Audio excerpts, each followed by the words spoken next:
Of course you can't act like human beings because you're not. You're freaks. Like, why are you like this? Like, what did we ever do to you? Why are you so hateful and nasty? Are you finished, little girl? You finished? No, I'm not finished. I see you got your buttons on the wrong side. You're under arrest for impersonating a human.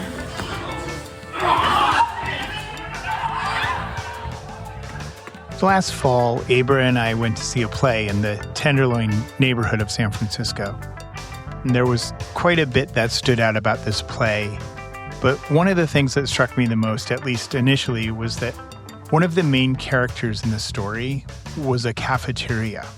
Compton was, I call it, a clean, well-lighted place for cheap food that was open all night and didn't card you when you came through the door. So it attracted just a lot of people who were neighborhood denizens, particularly say younger people who maybe were precariously housed and they wanted a place where they could just kind of hang out for hours on end, maybe get one cup of coffee and load it up with a lot of sugar from the sugar shaker and just sit there with their friends and camp out for 2 or 3 or 4 hours to get out of the, chilly, foggy San Francisco nights.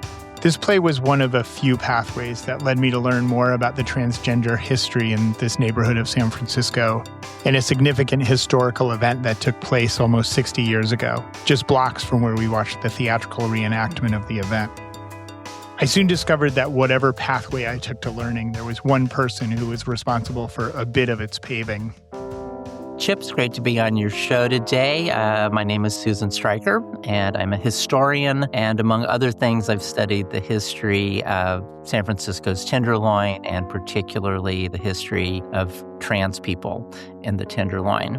We tend to talk about segregation as having mostly to do with race, segregated schools, segregated public facilities, or we talk about a ghetto, and we think about a ghetto as having a racial dimension to it. But the Tenderloin historically was a sex work ghetto. It was a part of the city set aside as a place for commercial sexual activity and for other criminalized activities like gambling or drug dealing. It was the place where so-called vice activities would take place.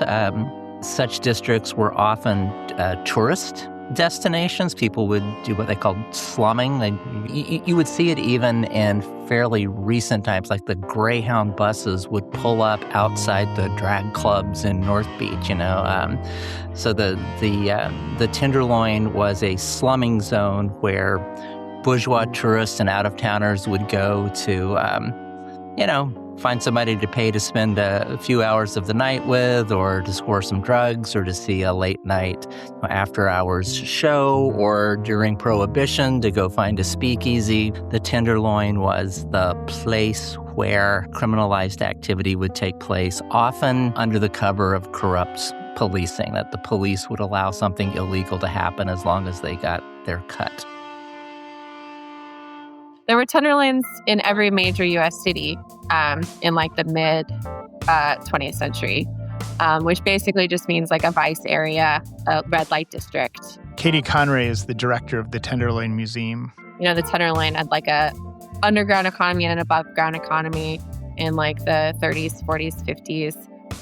The underground economy primarily being gambling and sex work.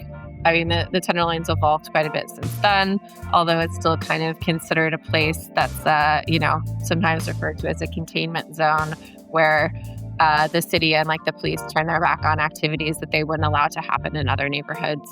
The containment strategy came from outside, that was manufactured from outside of the neighborhood and really started before it became a family neighborhood. And that's where it has never made sense to me that we are both hosts to all of the children and all of the drug dealing. So I'm Kate Robinson. I'm the CEO of Tenderloin Community Benefit District. I would say that the neighborhood is a dichotomy in that there are really two very visible identities within the neighborhood. One being the most visible and most talked about, which is the drug trade. It's a neighborhood where there's active drug use and drug dealing all the time out on the sidewalks. The other aspect of the neighborhood, and the one that I focus in on the most, is that it's a richly diverse immigrant community, a very strong community, a real neighborhood. And if you walk with people, especially who are a part of the neighborhood in some way, whether they work there or live there or own a business there, you will experience that right away because everybody knows each other and says hello and checks in on each other. And the sense of community is like no other place I've ever experienced. There aren't a lot of working class neighborhoods left in downtowns of major cities. It's historically been a vice area in many different incarnations throughout its history, but often kind of been a liminal space that's a bit outside of the law and been a safe haven for those that don't fit into society's mainstream or those that have fallen on hard times. It's meant many different things throughout history. Like different waves of immigration have moved here. So we have that high density of affordable housing. So it's been a safe haven for like refugees from Southeast Asia in the 70s and 80s. We still have like huge groups of immigrants that live in the neighborhood, primarily today from the Middle East and Yemen, for example. It's a place where people can afford to live that, are in recovery. We have like all of the social services in the entire city are in both the Tenderloin and Soma. Whenever I've thought of the Tenderloin, I think of it as a place of belonging in that, we're talking about the transgender district, cultural district. We also have very likely the largest Muslim population in San Francisco, and they exist in the same neighborhood. We have a lot of different types of cultures and backgrounds, and they exist together and accept each other and work together. It's really the most incredible place I've experienced in my life. There's both a push and a pull to the Tenderloin. It's like, let's say you're that trans woman I interviewed who came to San Francisco in 1967, thinks she's a hippie, goes to the hate. She's looking to drop out, turn on, and tune in with flower children because that's how she thinks about herself. That's what she wants to belong to. But the police say, nope, this is not your neighborhood. Your neighborhood is here. This is where you need to be. And so in that kind of confinement zone, that residential ghetto for trans women, many of whom by necessity or choice are involved in commercial sexual activity, it's like if there's somebody else who's there, experiencing similar circumstances, it's like they might be your roommate at a SRO hotel. They might be somebody you see at a, all-night cafeteria. There might be somebody who could have your back because they've got the same issues. But maybe at another night, it's like they're going to feel like they're competing for the same boyfriend, or there's going to be both solidarity and rivalry. There's going to be friendships and jealousies. The term that is thrown around a lot is trauma bonding. There is a lot, there is a lot of crises and emergencies and chaos happening in this neighborhood at all times. And it impacts every aspect of a person and, how they exist. I often talk about the fact that even the lifespan of Tenderloin residents is shorter than residents in neighborhoods a mile away. So there's a real impact on the experience of a Tenderloin resident. And so there's such a reliance on each other for safety, for daily resources and needs for your neighbors. But there is also the added layer of the celebratory aspect of the neighborhood, that people do have a real sense of pride for their respective cultures. There are many cultural hubs in the Tenderloin because it's a neighborhood that has affordable housing and has generations of refugee migration. This is where entire generations of people resettle after war, and they build restaurants and religious centers, cultural centers. There's both a community to be found in those segregated ghettos, and it's also a result of violence, of social discrimination, social and economic violence. It's often in kind of these liminal spaces that are policed differently, that welcome outsiders, is often people that are positioned to challenge the status quo and can sow the seeds for social change. So you really see that in like the history of the 20th century in the Tenderloin, because the Tenderloin was almost entirely destroyed in the 1906 earthquake. It was then rebuilt very quickly, primarily like SRO housing to house like men and women that were working to rebuild the city and working downtown because it has that proximity. I wouldn't say like the modern feminist movement began in the Tenderloin or that it kind of sparked it, but there's like been lots of moments of women showing independence at a time period where that was not socially acceptable. Women were making their own money at a time period where that was socially radical. They were going to bars and restaurants by themselves, also socially radical at the time. A lot of people challenging conventions at the time that led to like major changes in the city and potentially helped spark like the flapper movement that happened in the 20s, where women got a lot more social and financial independence in this country. You have like the first ever sex workers' rights protest that happened in America, happened a block from where the museum is now. You mentioned tenants' rights is a huge social justice movement that has a lot of roots in the Tenderloin and like a lot of the organizing that happened in the 60s, 70s, and 80s, as well as like ideas like harm reduction, social services that are humanizing, that meet people where they are. We've had Glide Memorials, like an incredible space that's been the heart of nearly everything we've just discussed.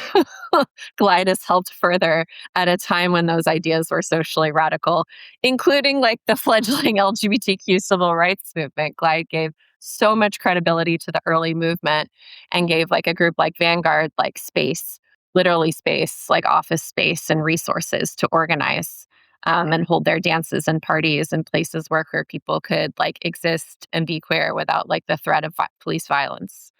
Glide obviously is championed like harm reduction, social services, housing rights, and a lot of other groups in the neighborhood too, but want to give flowers to Cecil Williams and Jan and all the work that they've done. When it was quickly kind of becoming San Francisco's first queer neighborhood, police were kind of like not coming down on it the way that they were in other neighborhoods, although raids absolutely still happened. People being arrested just for like dressing not as, the sex they were assigned at birth. Which was illegal.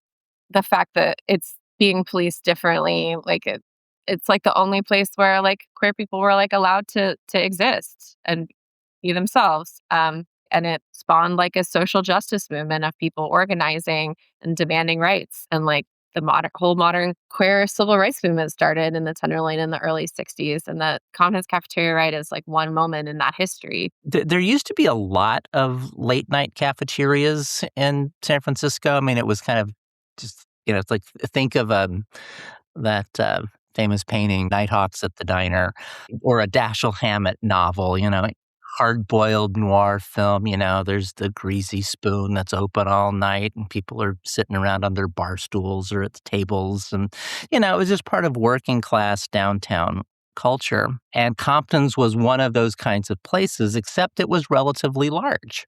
I think it seated something like 168 people, and that it was often hopping because it was at a very central location. A lot of their customers were the people who lived in the neighborhood, not just slumming tourists coming in, but people who lived in the SRO hotels, kind of in the blocks that intersected at Turk and Taylor. There was probably at one point about half a dozen of the SRO hotels down along Turk Street and just in the immediate vicinity of the intersection of Turk and Taylor, that had reputations for being what they called Queens hotels, that they would be some of the only places in the city that would rent to gender variant, trans feminine people. I've seen newspaper stories that estimate that in the mid 60s, there were probably around 600 transgender residents of the Tenderloin in that few block area. And, a lot of those people were engaged in sex work because they didn't have any other work. And they were hanging out at places like Compton's or other late night diners as a place to say, like, get out of the weather.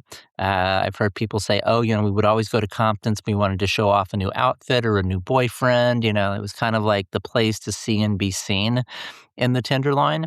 If you were, in a certain stratum of society there. I mean, the Compton's Cafeteria riot was basically like lost to time until Susan Stryker discovered evidence of it when she was managing the archive at the LGBTQ Historical Society. And then she went on to make Screaming Queens. She approached the founder of the museum, Randy Shaw, to say she wanted Screaming Queens included in the museum before I was hired. The first event we actually did was a panel with surviving members that were in the film and Susan Stryker. Let's see, that was, 21 now. Yeah, a friend of mine at school, Victor Silverman, and we both always had an interest in filmmaking. And when Victor was on sabbatical and I was working more as a community-based rather than academic historian, I just said, Victor, it's like, I've got this great story, the Compton's Cafeteria riot thing. It's like it was like Stonewall, but it was in San Francisco, and it was 3 years before Stonewall that this riot happens here. And so, we just, it was a buddy film in a sense. I just made it with a good friend. It's been one of the honors of my life to be one of the stewards of that story. I think it's important any time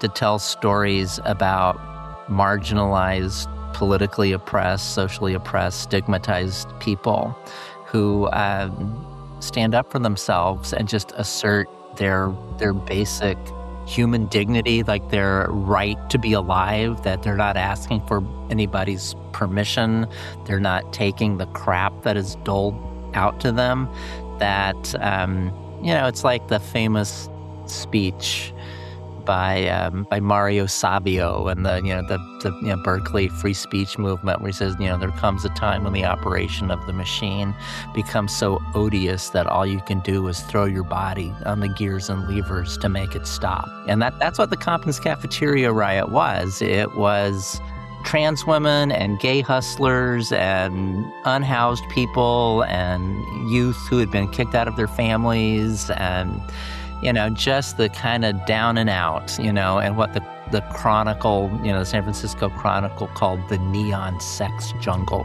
who they're constantly getting hammered by the police, arrested, the places where they hang out are raided. I mean, it's just this constant drumbeat. And, there's always that question of why on this night? Why is this night different when this is a chronic problem? But for a variety of contingent reasons, one August night in 1966, the police came in to raid Compton's, and that night, the people who were there just said, hell no. They resisted arrest because they knew that they were just sort of being harassed and targeted. The police were coming in large numbers of police. It was a planned raid. It wasn't just a street fight. The cops were planning to raid Compton's that night, and the patrons of the restaurant and people who were patronizing some of the bars and other establishments in the immediate vicinity, and people who lived in those hotels, and people who just happened to be on the street that night, it's like they fought back.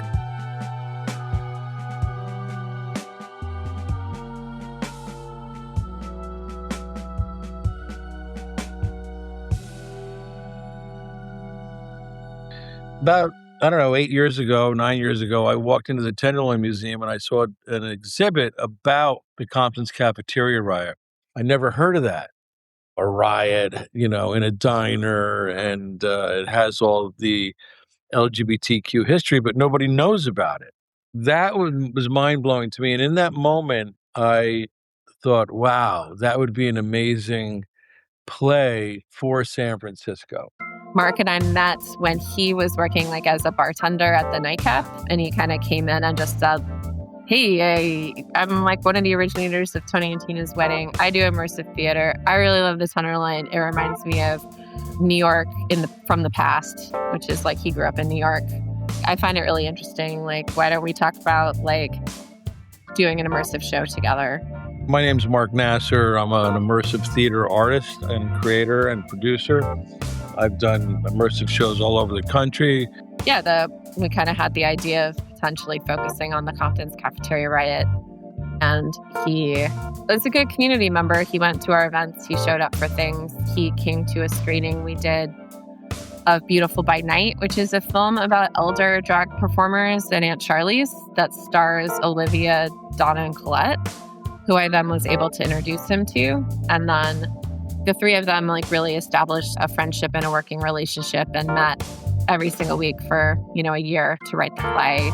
They probably thought I was crazy when I was telling them, listen, I want to do a play about the Compton's Cafeteria riot.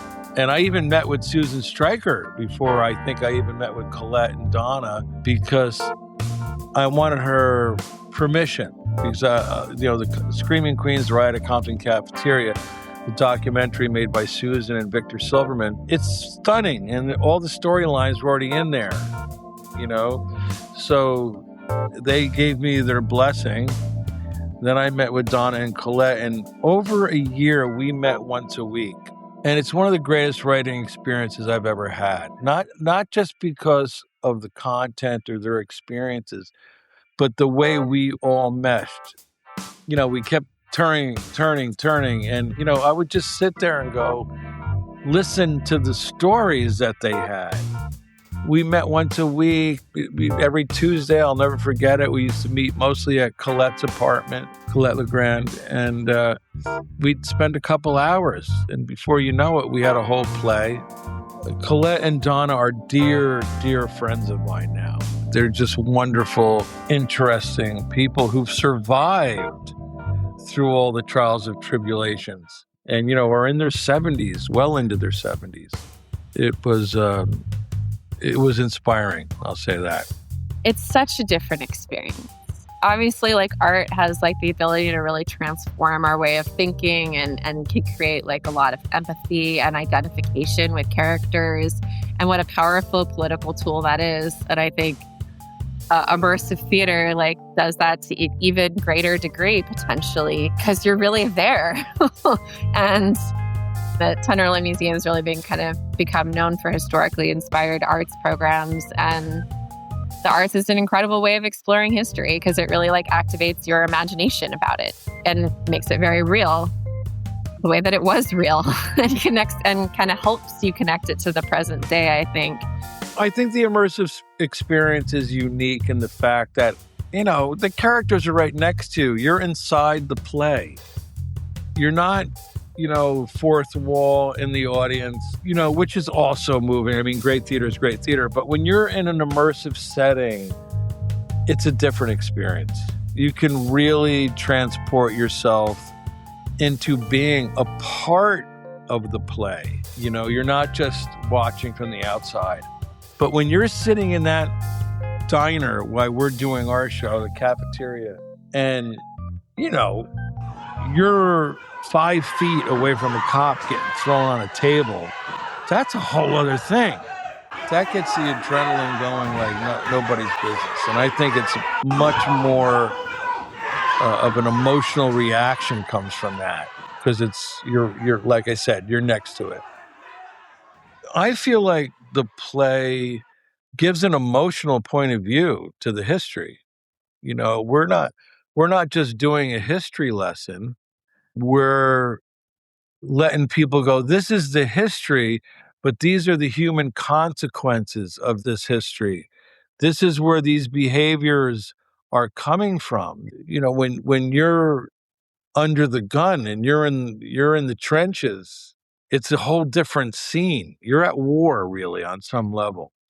And I feel like we do stay close to the history as far as what we know about the history, which isn't that much. Nobody really knows exactly what happened. But I'll tell you what the truth is. The truth is the stories that Donna and Colette, our co-writers, went through. Those are the true stories that they experienced, which informs the narrative. I mean, it's like, hey, man, this was hell on one level, but then on the other level, there was a camaraderie that is to be celebrated. You know, you're in the trenches with somebody, so to speak. You have a bond that nobody else has. It was a racially mixed and integrated space. And that what some of the trans women I've talked to who were there, they would say, well, the white girls would be with the white girls and the brown girls would be with the brown girls and the Asian girls would be with the Asian girls and the black girls would be with the black girls. But when the police came in, we were all trans. And so sometimes there's differences within a community, but that in the face of external oppression, people know what they're banding together as. We've had thousands of people come to our show already. So we've educated people on the history, but we've also educated people to say, now you have an idea, a better idea of what these folks are going through. That is the goal. These are all truthful. And, like I said, Donna and Colette told the truth and shared things that were crazy. And that's why that play has such an emotional feel to it, a genuine emotional feel to it. An audience that we need more of are the people that don't understand what the transgender community goes through. A vast majority of people in this country think that they've never met a trans person. So they do not know their experience. They have maybe heard a lot of really dehumanizing things about that community. People in the community, they don't need to be educated about what it's like to be a transgender person. They're already living it. They're already going through it. But I would say that when they come to the play, they are reinforced that they're not alone. I think that's the biggest thing that I would like to see. I think people come to our show that are from the trans community, the LGBT community, and go, oh, yeah, yes, we fought back. We can still fight back. Let's keep fighting.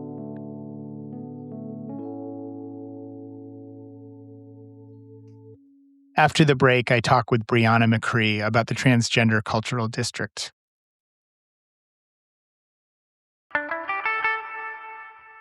I'm always really intrigued by how people come to this work, and I usually start with that question, but I'd love to ask you, do you remember the first time coming to the neighborhood? Like your first time in the Tenderloin? Yes.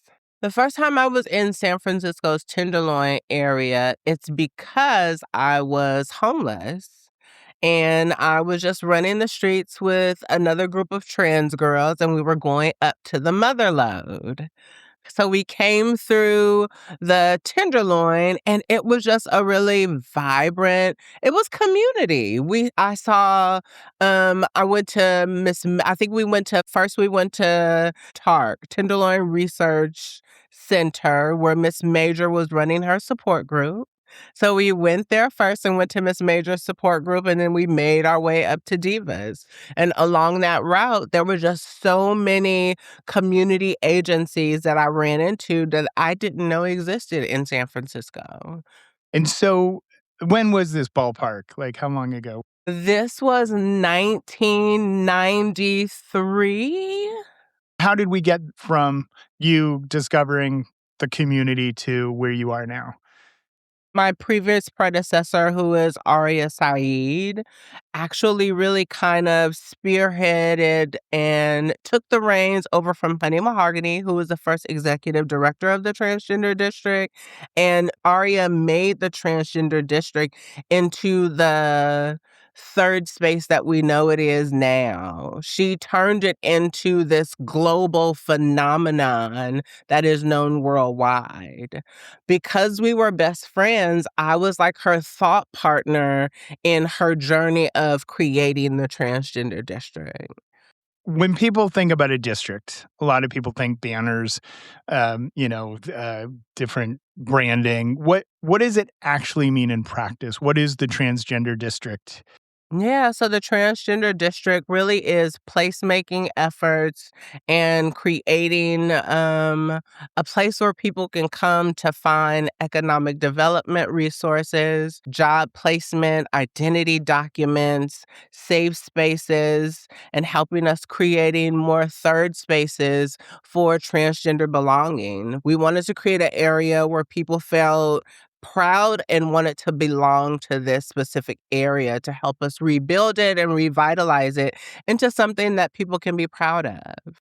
One of our placemaking efforts were creating banners of belonging with inspirational quotes so you'll know that not only do trans people live and work and thrive here, but you are also supported here. So we've had banners placed throughout the transgender district. So when people come, they see and they have a sense of pride and belonging because they know that, we're supported here in this area. People are working to fight for trans liberation here. If you were giving me a tour of the district, what would you want me to see in terms of how the transgender district overlays on the neighborhood? I would want you to see the historical site where the Compton's Cafeteria riots happened at 111 Taylor. I would take you through 6th Street where we have done more placemaking with trans trailblazers embedded in the sidewalks. We would walk through the Tenderloin and talk about all of the places that used to be there that supported transgender work and transgender life and all the different support groups that happen to kind of shape the way that people move in the district now to the transgender district in our office and headquarters to where we could talk about all of the great work that we are doing in the city to support not only just trans people, but everyone in this community in the Tenderloin. I feel like when you lift the foundation up for trans people, we are lifting the foundation up for everyone in the Tenderloin. You mentioned the work on 6th Street and historic visualizations of this happened here from Gene Compton's Cafeteria riots through today. There's significant moments that elevate the trans district and the Tenderloin. And so it sounds like a lot of what you're doing is making some of that permanent. Do people now see more of a trans history when they're in the Tenderloin? I think we are pushing for more of that to happen. We work with the GLB Historic Society to kind of document the history, especially after the passing of Miss Major. We are working with the Tenderloin Museum to do more of placemaking and documenting of our history so people will see that we not only have we are building a future, but that we also have a great past. People are coming to the district for the first time all the time, whether it's, there's huge immigrant communities come into the Tenderloin. There's young people who have been displaced, for all sorts of reasons, especially, in the trans community, people looking for belonging. So how do you think about how does the neighborhood welcome people? What I've been doing under my tenure at the district is I've tried to create community with the businesses. I've worked with the benefits district, the hotels. We've worked with the local businesses to not only create safety within the area because it's still the Tenderloin and people sometimes feel that the Tenderloin is unsafe because of the history and the drug use that people see on the streets, not knowing that those people, even in their addiction on the streets, those people have created communities and families of support that not only kind of support the ecosystem of the Tenderloin, but those are also our trans brothers and sisters on the streets that, are looking for a little bit of hope. So we work to provide that through, you know, I don't want to say placemaking efforts, but we also worked with the night ministry to go out at night in the street to give people warm food, blankets, and long johns. What are the misconceptions about the Tenderloin, or what is there that people don't understand about this place? I think the misconception of the Tenderloin is that it is scary and it is sketchy. And I think people go by what they see on the news and read in the newspapers. I don't think that people take the time to get to know the people in the Tenderloin to see that they're just a community trying to survive. People that are been pushed to the margins that are doing whatever they can to survive because they've been kicked out of other places. We talked about earlier that San Francisco is this sanctuary city. And so we've seen not only an influx of people coming to San Francisco, but there's also an influx of trans and non binary coming seeking safety. Our immigrant population, and when we talk about immigrants, sometimes we're only talking about Latin folks, but there are Haitians and Africans, all communities that are coming to San Francisco looking for help, safety, and shelter. And when they get here, they're met with this rude awakening of the cost of the city and the dense population of the Tenderloin that they are pushed into, that has this multi-layer of all of these things going on that kind of add to this fear of people being unsafe. But listen, I walked through the Tenderloin at 11 o'clock at night, and people will ask to walk me to my car.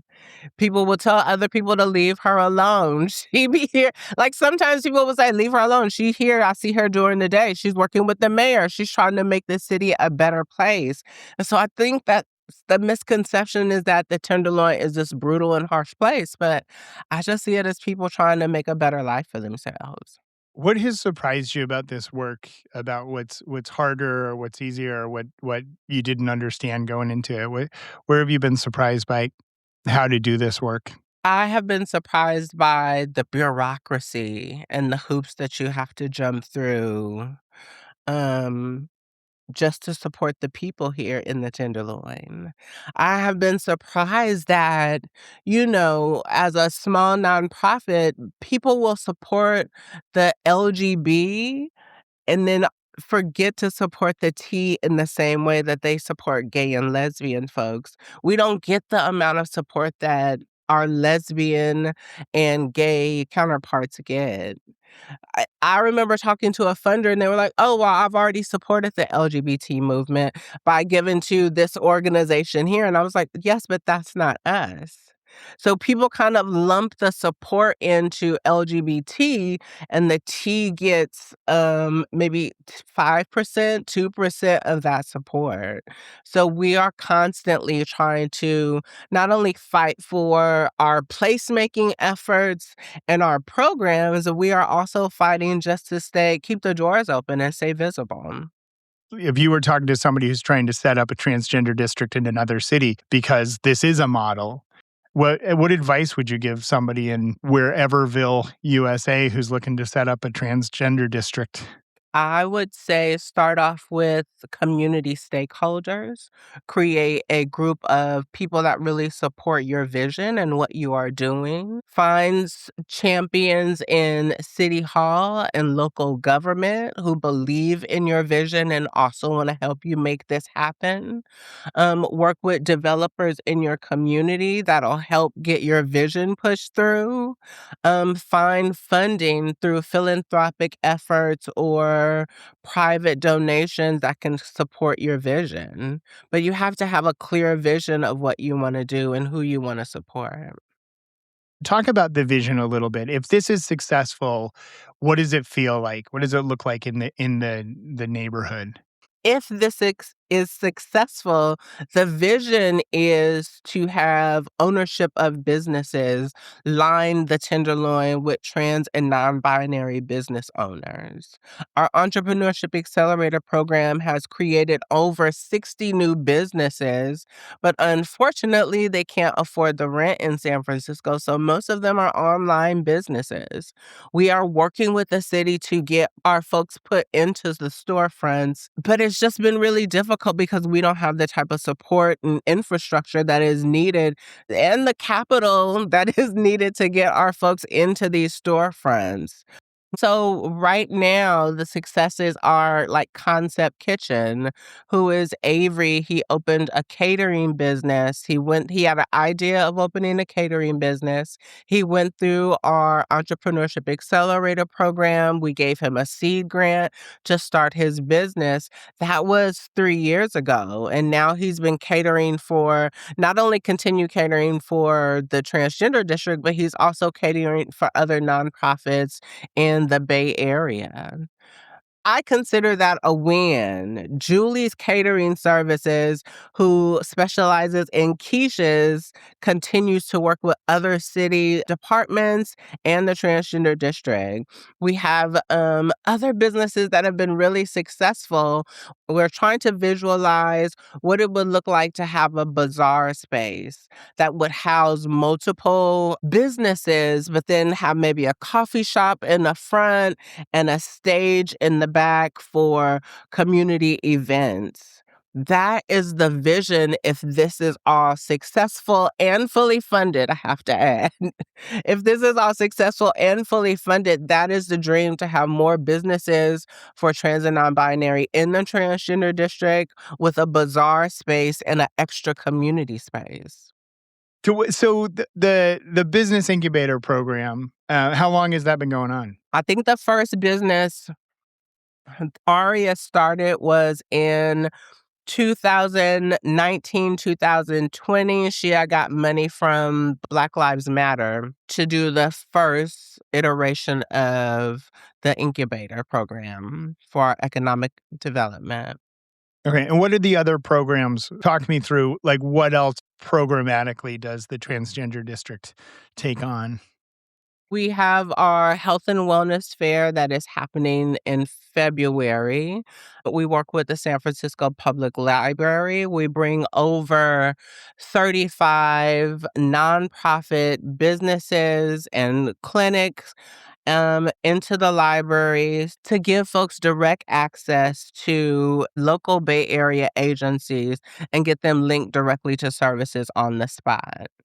We started a Let's Chat series to talk about the decolonization of health and wellness practices, where we talk to people who have created health and wellness practices that are just a little bit different from the traditional practices, and we talk about why that works. We also have our name and gender change clinic that gives people identity documents so they can feel freely to move around the world.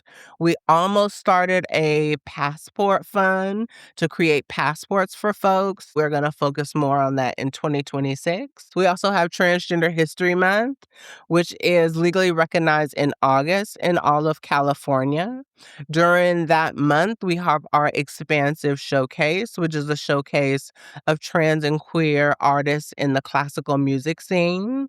We have our Riot Party, which celebrates the 1966 riots of the Compton's Cafeteria riots, where we do a variety show. Last year, we worked with Nikki Jizz, who is the host of Reparations. It was the best show that we've ever had. We hope to continue to work with her in the space with Trellis. We also wrote a grant with Trellis with Downtown NRG for the first year. They said this was the first time they got a grant and it worked. And so we will be working with them to do programming out of the space. We are working with folks to continue our safety and wellness program, where we will provide yoga classes and free yoga mats for folks. We do self-defense and de-escalation training because after all the executive orders that Trump had put past, people felt unsafe in their bodies and in communities. So we are giving them self-defense and de-escalation training. You're busy. Tell me what has changed in the neighborhood since your first impressions to today and what has stayed the same. Ooh, what has changed is there are less Black people in San Francisco. That has changed drastically. When I first came to San Francisco's Tenderloin area, it was full of not only Black people, but spaces where Black people were working and thriving. There was Tenderloin Resource Center, there was the Ark of Refuge. There were so many supportive services for Black and brown folks, and that no longer is there. What has stayed the same? There's always been this kind of underlying racism, anti-Blackness in San Francisco that I think has not only stayed the same, but has kind of grown. I think that's another reason why we do the work that we do. We want to make sure that people have equality and people have upward mobility, and the support that they need, especially for Black and brown people in a space where Black people have disappeared from. I was listening to the show with Black Wall Street and how they talked about the 3rd Street area and how it has just become gentrified and how they had to fight to keep some of those spaces in that area. That's how the district was created. They had to fight the developers to stop trying to erase this history that was embedded in San Francisco's Tenderloin area to uphold and keep that history alive. That's why the district was created. It's an ongoing fight. Ongoing fight. Let me shift it a little bit to the why. Like, why is this important? In the context of today, you talked about executive orders, but the world we live in, why is this creating this support and identity around the transgender community here? I feel like this is important because, oh, goodness. I think this part always makes me a little emotional. Okay. Goodness, say something funny. I got nothing funny.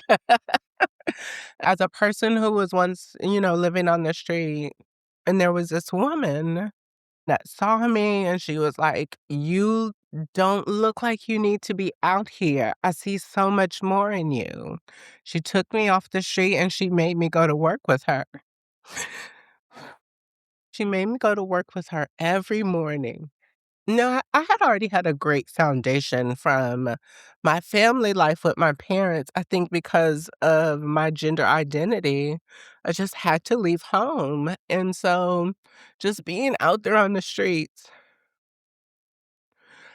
and someone seeing more in you, that's why I started doing this work, because I wanted to give that back to others. I think for a lot of trans and non-binary people who are always looking for family and looking for home and looking for belonging and looking for people to care about them, that's what gets me out of the bed every morning. That's what makes me want to go and fight with the city and continue my conversations with Mayor Lori and the city supervisors to fight for placemaking efforts, to fight for a better San Francisco, a better Tenderloin, because someone did that for me. We do this because we are part of a community that sometimes is thrown away, and we want to make sure that we have community, we have family, we have spaces that not only support us, but empower us and see us in a way that we want to be seen. We need to be supported in order to thrive. But that's why I continue to do this work. I can't thank you enough. Tell me if is there anything you want people to understand about the district or about the neighborhood that we didn't cover? I think people see the transgender district and see it as this kind of beacon of hope. They see it as this space that Aria has kind of catapulted into this limelight, into this lane of visibility. But really, it is just real people fighting for the rights of trans and non-binary people every day. Every day it is a fight.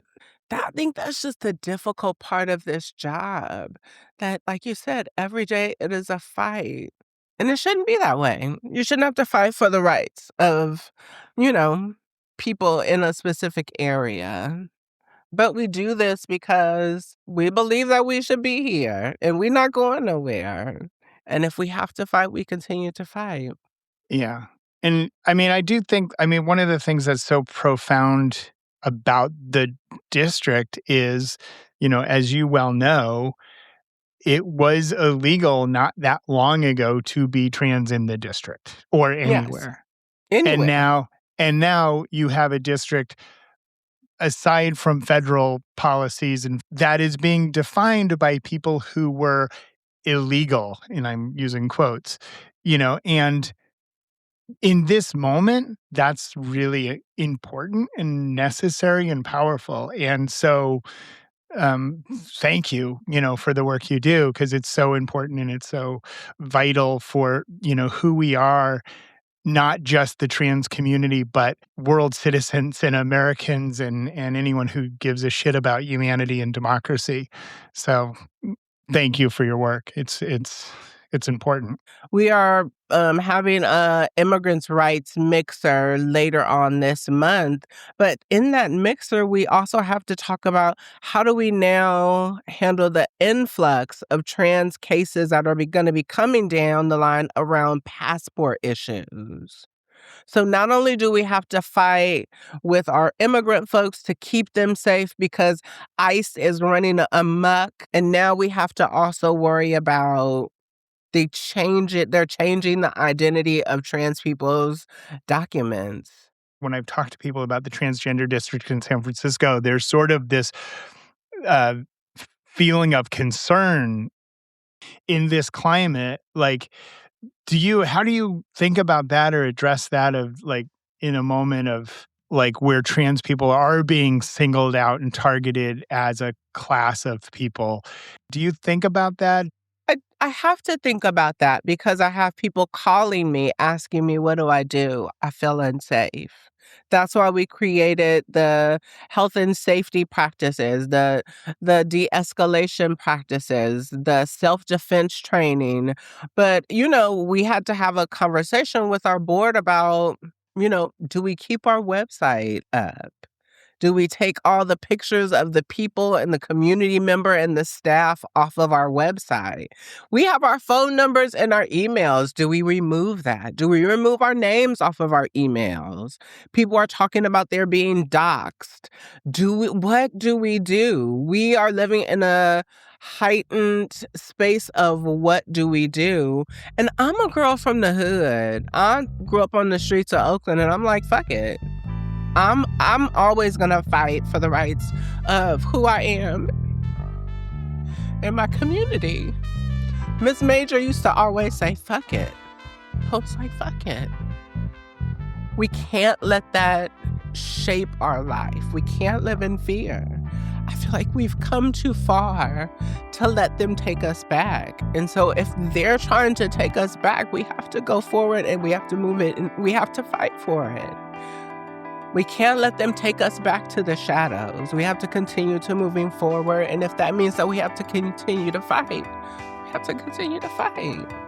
Now, we do need our allies to step in to give us a break during that fight. So if you're an ally and you say you support the trans and non-binary community, you need to stand on the front lines because we've been fighting this fight since the beginning. Give us a chance to have a break, catch our breaths, because then we continue to fight for everybody. We've always been fighting for the rights of everybody, not just trans and non-binary people, everybody. So we need more people to stand up and fight with us because we're not going back.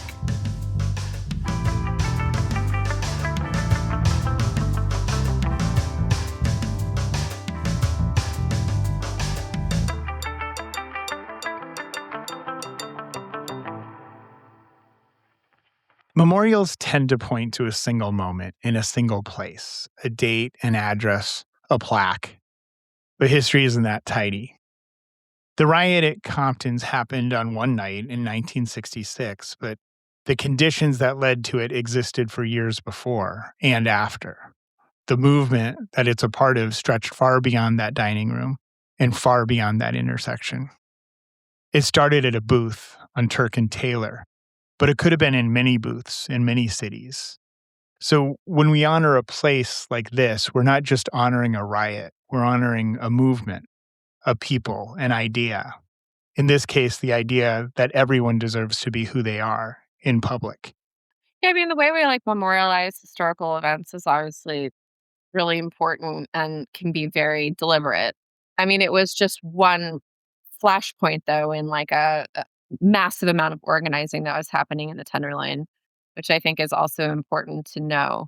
And it is those moments where kind of these things bubble over, and there's such a dramatic event that it does become this like incredible thing you can point to and memorialize. And like I mentioned, it does give like the Tenderloin in San Francisco back its rightful place in history, because plenty of people will tell you that the modern LGBTQ civil rights movement started with Stonewall.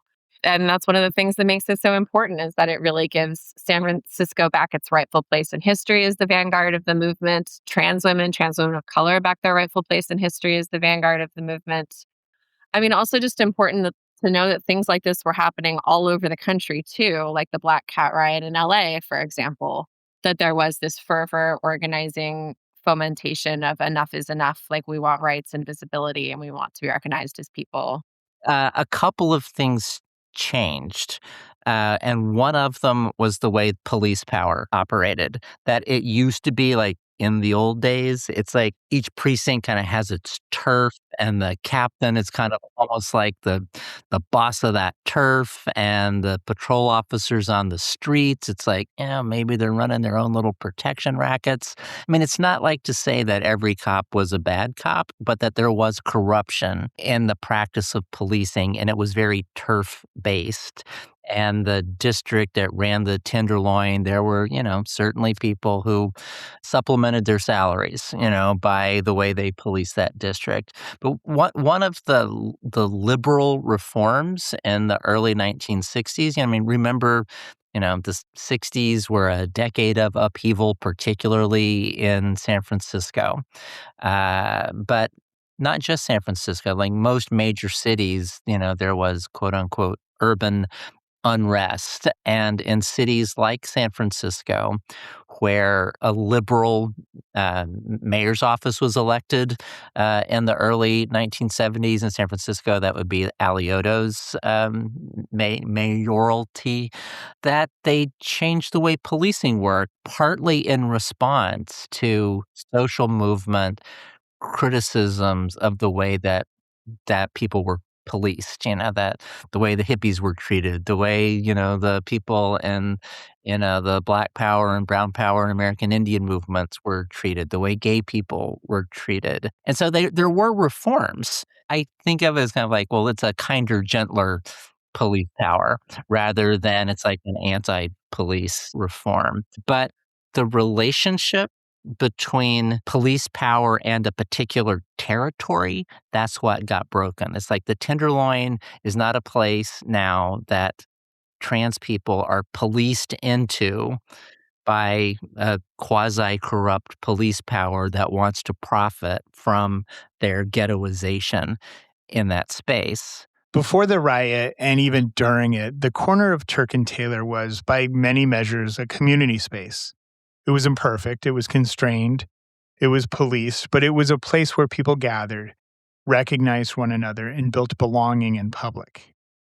After the riot, there were reforms, policies shifted, oversight improved, but the building itself did not become protected ground. It became real estate. The building where the Compton's Cafeteria riot took place, as you just sort of alluded to, that building, it's had a complicated history, changed hands many times after it stopped being Compton's in 1972. But by 1989, the entire building, not just the ground floor commercial space where the Cafeteria was, but the residential hotel above it, what used to be called the Highland Hotel, was owned by a company called Geo Group, which is one of the world's largest private prison companies. When I was first starting to do some activism around that, the thing that we would say was, these are the people who are building the family separation camps, on the southern border. And now we can say these are one of the largest contractors with ICE. It's like they get billion-dollar contracts to build ICE detention facilities in the second Trump administration. And so the way I look at the world, these are like bad people doing bad things, to people for money. I just think it's an atrocity, what is being done. And so the idea that one of the largest ICE profiteers in the private for-profit prison industrial industry, they run a facility in the Tenderloin, that occupies the space of this historically important act of trans resistance to policing, which I think of as it's the spear tip of the carceral complex. It's like policing is how you get people into the prison system. And so to me, there's this great irony there that this site of resistance has become a site of containment, quite literally. But it also drives home the deeper history of the Tenderloin has functioned for 150 years as a containment zone of some place. And it's like, as much as I think it's important to remember the Compton's Cafeteria riot as a moment of liberation, it's like liberation from what? It's liberation from the very things that we still see operating in that neighborhood. So I think anything, having a trans district, having the Compton's Cafeteria riot play, anything that raises awareness in the present of what I find to be a really empowering, inspiring history of resistance, I think that's a good thing. I think it's a good thing that the trans district exists and that play has been written and that the legacy of trans people in the Tenderloin is being recognized and celebrated. I think it's good, but then you have to harness it to the thing that will actually materially change the conditions of people's life. And I think resisting the carceral complex is a really great place to start. I'm totally behind this community-based effort to, as the activists who are doing all of that work say, liberate the building for sort of community-serving uses rather than profiting from our criminalization. In response to that reality, organizers formed Compton's Coalition, a community-led effort working to reclaim the former site of Compton's Cafeteria and to return it to community use, not just as a plaque, but as a living space rooted in the community that made it meaningful. Item on your agenda today, number 6, for case number 2025-01136. As the Compton's Cafeteria at 101 Amazon Place on Taylor Street and site of the Compton's Cafeteria Riot. This is for your consideration to initiate an amendment of the land audit designation, number 307. Hello there. My name is Antonio Tabia. I grew up in San Francisco for the majority of my life. And growing up, I remember being a high school student here and finding myself teaching my own teachers about the Compton site. Because this history simply wasn't being taught. Acceptance of LGBTQ people. That's what the present sounds like. Not a riot, not a rupture, a hearing, a microphone, a 3-minute timer. Compton's Coalition led an effort to increase the historic designation surrounding Compton's Cafeteria to include the whole building. The rooms upstairs that once was a Queen's Hotel, one of few places where trans women could call home, and is now a prison. And the freedom to be our most authentic selves. I want children growing up in the city to know this beautiful history. I want them to learn about content and to find the power like I did.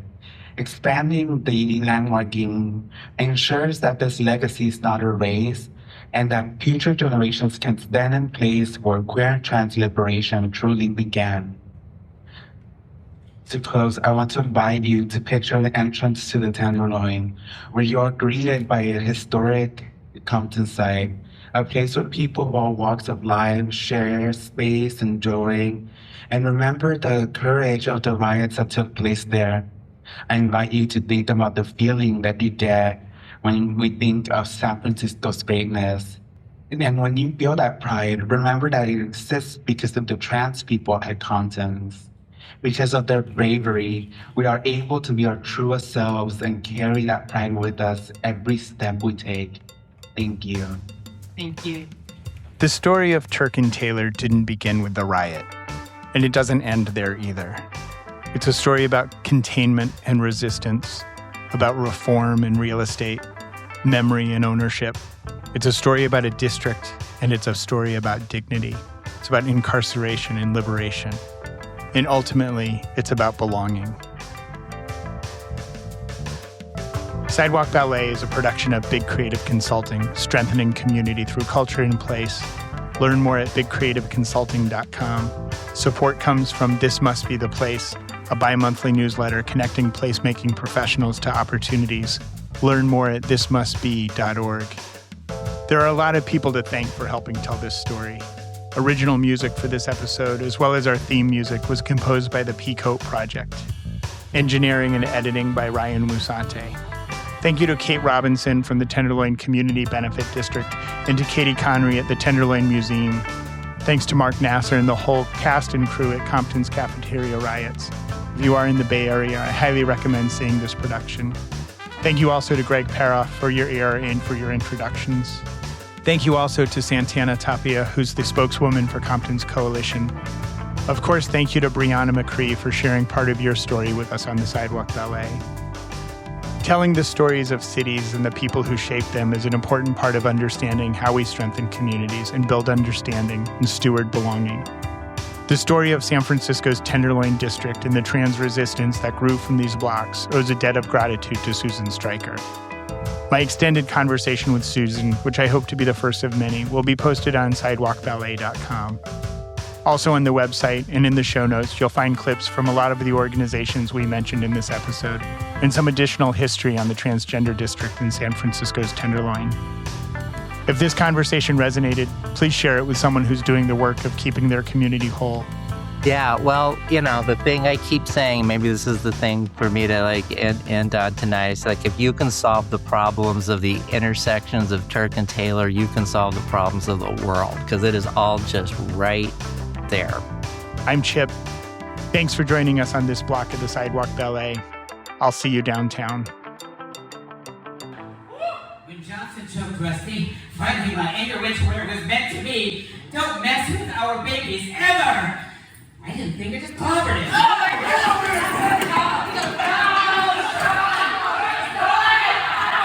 In that crystal clear moment, that perfect moment, when I felt the push in my back, Colette, Nikki, Suki, Rusty, when they jumped in and kicked some coppers, but it fucking hit me. I don't have to do this alone. I'm not alone. Some bitches will have my back, and some bitches will have their back, and their back, and their back, so we can be who we truly are, what God created.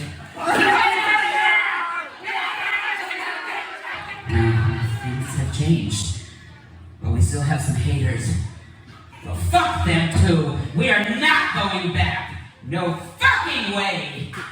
See you at Compton.